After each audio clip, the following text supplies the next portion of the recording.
يردلي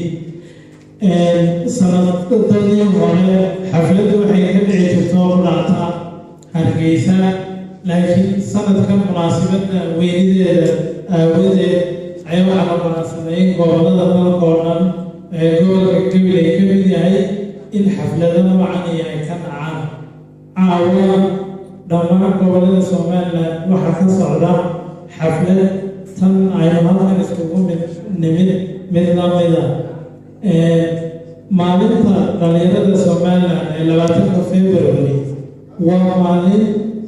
ay dhalinyaradu tadawuciin goosteen inay dulmi diidaan iyagoo maalin wanaagsan u diyaarinaya dhalinyarada aynu ka mid nahay ee ka dambeeyay iyaga maalinta UFO ama ururkii UFO ka dambeeyay in maalintan lagu maamuso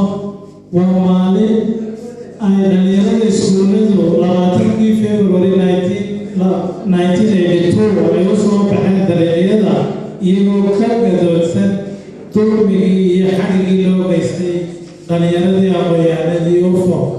oo hal mutadawacnimo ka bilaabay cusbitaalka guud ee magaalada Hargeysa iyagoo u dabaqanayay dadkooda una diyaarinayay maalin wanaagsan oo soo socota dhalinyarada ka dambeeyay iyaga maanta midhahoodii ayaynu wax ku noqonay dad aynu ku noqonay waxbarasho aynu ku helnay xorriyad aynu ku helnay sababta aynu weynayno maalinta waa maalintani waxay qiimo gaar u leedahay dhalinyaradu laba qodob ayaa ugu muhiimsan inaynu u maamusno maalinta waxa weeyaan midi inaynu xusno dhalinyaradii wax ku noqotay maalintaasee ku shahiiday iyagoo dulmiga diidaya iyo inaynu isku baraarujino